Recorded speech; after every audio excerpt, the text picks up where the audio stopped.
The only force strong enough to save our country. Sometimes politics can seem very small. Why does Al Gore say one thing when the truth? Write to me and I gladly. I for president, you like Ike. This is one of the first televised political campaign ads.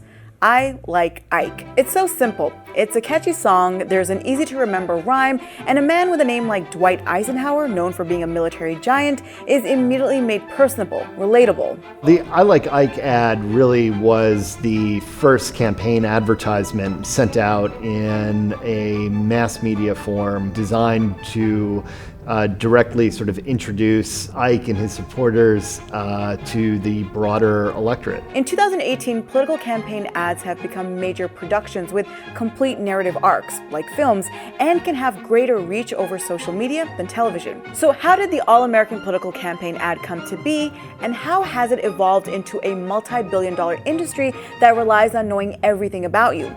Well, it's a story about increased access to the everyday American citizen, and it starts with Ike.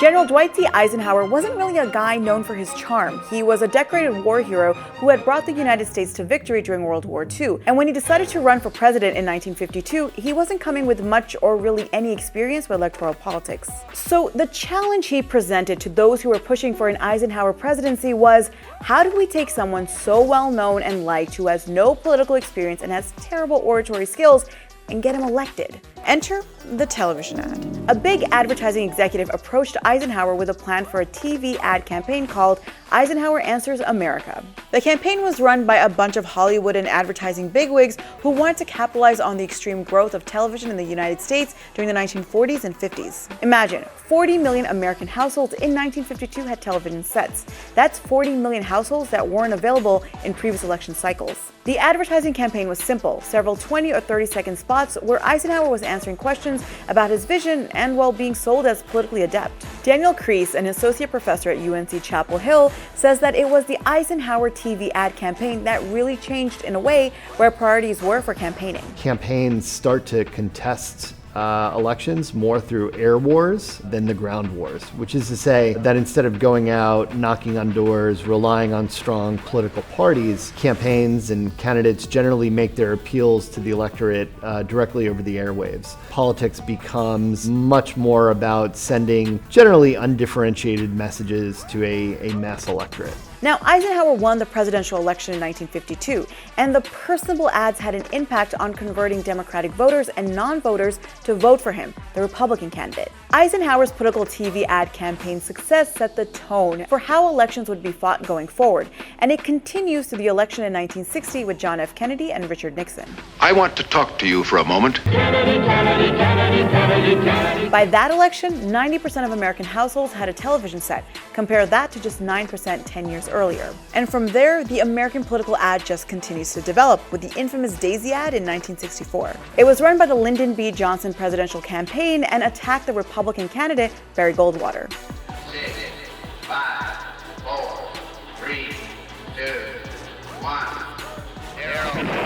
0. The Daisy ad was unique, really, in that it was a very direct fear appeal. The Daisy ad ushered in sort of a new generation of much blunter messages. Starting in the 80s and 90s, overall spending on election campaigning blew up, with a pretty big focus on TV advertising. More than $300 million were spent on political advertising in 1992 for both local and national elections, which totally dwarfed the previous record of $230 million just 4 years earlier. Government just isn't working for the hardworking families of America. Now, we're focusing a lot on presidential campaigns and political advertising because it's those ads that have a national reach and have impacted the growth of the political ad. In 2000, George W. Bush and Al Gore went head-to-head for the presidency in probably one of the most consequential elections in American history. The Bush and Gore campaigns spent a combined $67.1 million in TV ads, hitting almost 200,000 spots collectively that year. Newspapers say Gore has a problem telling the truth. And that trend of increasing funding for political advertising continued to grow as more and more people, especially those who are younger, started to live more and more online. Starting in the mid-1990s, campaigns began shifting from running relatively undifferentiated broadcast television or cable television ads that was seen by large swaths of the American public to increasingly targeted internet ads that would at first sort of be run on like newspaper websites or AOL, dial-up internet in the late 90s, early 2000s, and now to running ads on platforms like Facebook that allow campaigns to buy particular audiences and show content in a hyper-targeted way. And it was the candidacy of Barack Obama that changed everything for political advertising, and not necessarily for the better. While previous presidential candidates like Howard Dean in 2004 had used the internet for campaign fundraising,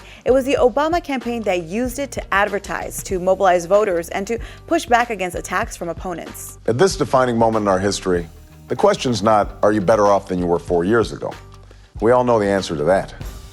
The real question is, will our country be better off 4 years from now? While then candidate Barack Obama outspent his opponent John McCain by $173 million in 2008 on political advertising, his campaign also relied on YouTube, which was a free space. It's hard to really figure out how much influence the Obama campaign's focus on internet campaigning had on young voters. But the 2008 election saw the highest number of young voters come out for Obama than for any other president since 1972, when exit polling first started.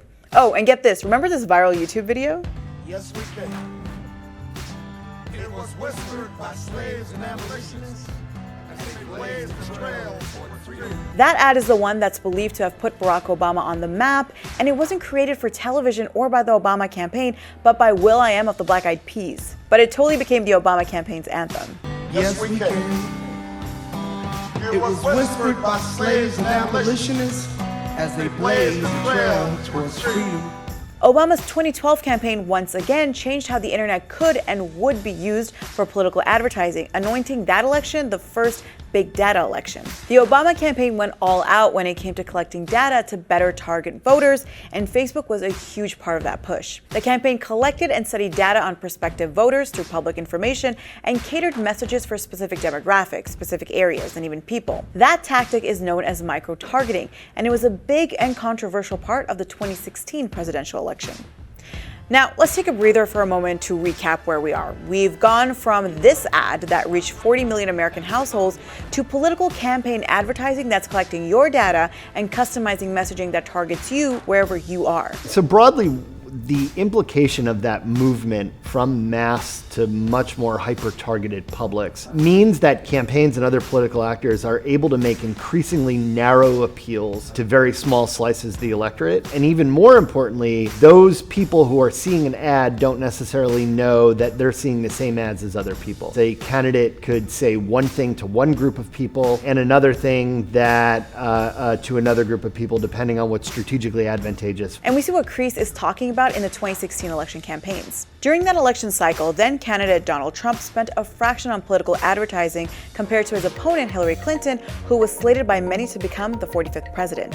Our movement is about replacing a failed and corrupt political establishment. Trump was amazingly adept at earning free media coverage. By some academic estimates, over $2 billion of free media on platforms like CNN, Fox News during the course of the election. The thing that the campaign then sought to do was to buy advertising around those themes and target individuals on platforms, especially Facebook, in order to mobilize those voters further. And you can mobilize voters even more because digital advertising isn't as passive as TV ads. Digital advertising is designed to mobilize.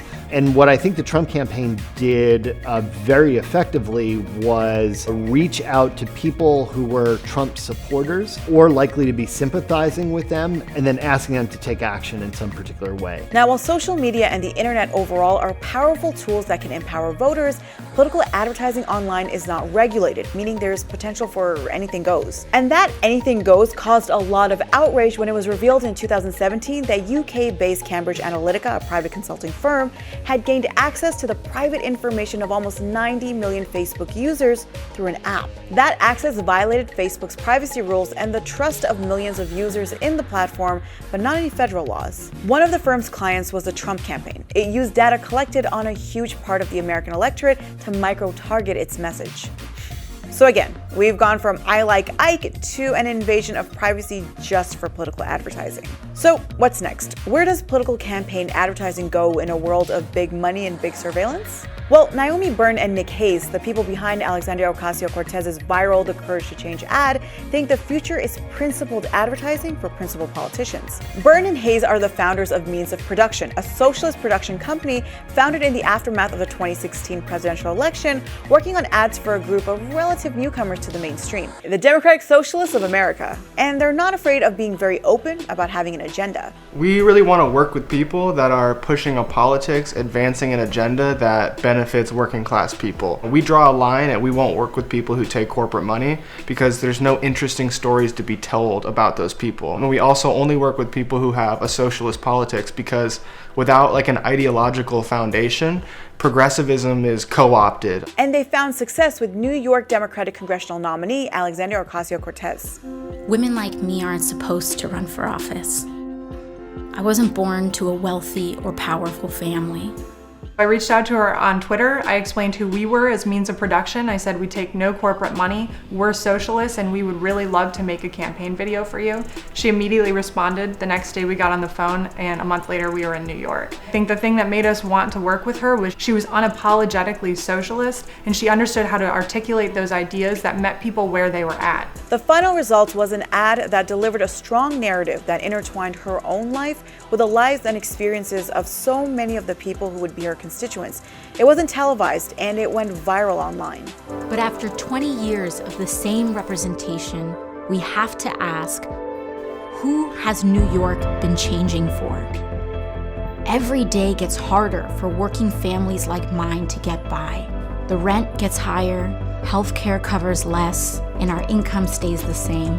Ocasio-Cortez defeated her opponent, 15-year incumbent candidate Joseph Crowley, in the Democratic primary. She's projected to be the next representative for New York's 14th congressional district. The viral ad didn't necessarily introduce her to the constituents that she had already been campaigning to for months, but it did introduce her and her politics to people well outside New York's 14th district. So we've seen political advertising evolve a lot since I Like Ike first hit the airwaves in 1952, and that evolution has been tied to the evolution of how people stay connected to each other and to the world around them. But how much is political advertising really worth if surveillance has become an inseparable part of it? Hey guys, hope you liked the video. Let us know in the comments what some of your favorite political ads have been, and also let us know, has a political ad ever changed your mind about a candidate? Don't forget to like, share, and subscribe, and come back next Sunday when we come at you with another great video.